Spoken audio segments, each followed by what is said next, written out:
Welcome to highlights of stage 14 of La Vuelta a España here on GCN Racing. Yesterday we finished on the brutal slopes of Los Machucos, where we had a bit of a Slovenian party. Tadej Pogačar taking his second stage win of the race, and to remind you, he's only 20 years old, and just behind him, race leader Primož Roglič, who not only successfully defended his race lead, but increased it significantly.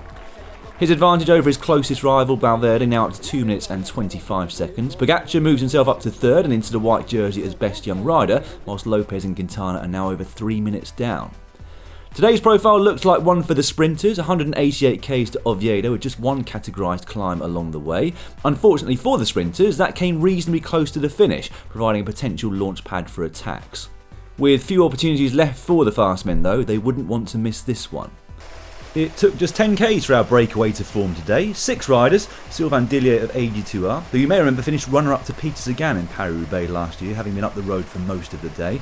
With him was Luca Pibernik of Bahrain Merida, Harm Van Hoek of Lotto Soudal, Salvatore Puccio of Team Ineos, Diego Rubio of BH Burgos, and finally Stefano Rossetto of Team Cofidis. It was pretty calm in the break though, the pace slow enough that Rossetto could simply pull to the side of the road to go for a nice relaxed wee. With the sprinters and their teams wanting this day for themselves though, their gap was never allowed to rise too high, maximum being around 2.5 minutes, although it was under 2 by the time Rubio crossed the line first at the intermediate sprint. Coming towards the climb, and there are a few teams looking to sap the legs of the sprinters, amongst them Dimension Data working for Edvald Boasson-Hagen and Mitchelton Scott working for Luka Mezgec.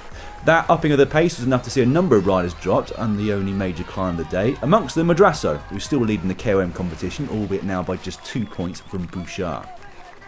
Over the top of the climb, and the pace had also risen significantly in the break, but the gap by this point was already down to under a minute with 20 kilometres remaining. Deceuninck Quick-Step have already won 2 stages here at La Vuelta, but they were determined to get a second for their sprinter Fabio Jakobsen today. With 13 to go, it was day done for Rubio, who's no longer able to maintain the fierce tempo being set by the others. The catch though would eventually be made a few kilometres later. It would happen with 4.5 kilometres to go, a valiant effort by the breakaway I have to say, but unfortunately it would not be for them today.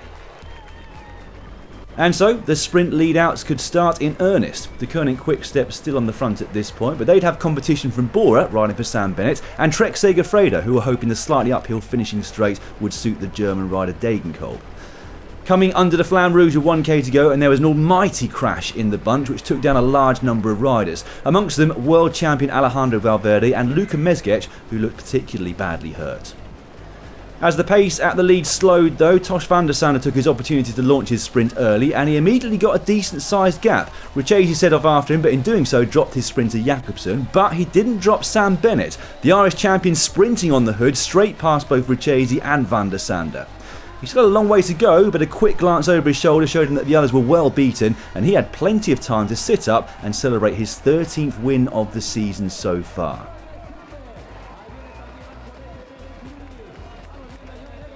Well, what a brilliant win once again for the Irishman. If you haven't yet subscribed to GCN Racing though, it's very easy to do so. Exit full screen and you'll see the subscribe button below this video. Next to that you'll see a bell icon. Clicking on that will mean you get notified whenever we bring you any live racing or highlights. Here's another look at that crash, which was not nice. Roglič was also very close to coming down, but just about managed to save it. Still waiting on the full medical report, but we do know that Mezgec here was badly enough injured to be carted off in the ambulance. Let's hope it's nothing too serious. This is Jorge Cubero limping his way to the finish line after having his wounds dressed. No doubt about the winner though, this is undoubtedly the best season that Sam Bennett has ever had. He's got the form of his life right now. There's confirmation of the top 10 on the stage. Bennett with a 2-second advantage in the end over van der Sande in third, and a further 3 seconds back to the rest. That was a dominant sprint. Roglič is still safely in the red jersey leading this race, and with that crash happening in the final 3 kilometres, there is in fact no change on the top 10 in GC. Pogačar still in third place and the best young rider. Tomorrow we are back into the high mountains, 154.4 kilometres between Tineo and the Santuario de El Ceibo. There we will have a summit finish. There are 4 categorised climbs, all of them first category, and that one to the finish is 8 k's long, and it's double-digit gradients most of the way up. So the person I'm giving the kiss of death to today is Tadej Pogačar, who seems unstoppable in the mountains right now. Goodbye for now.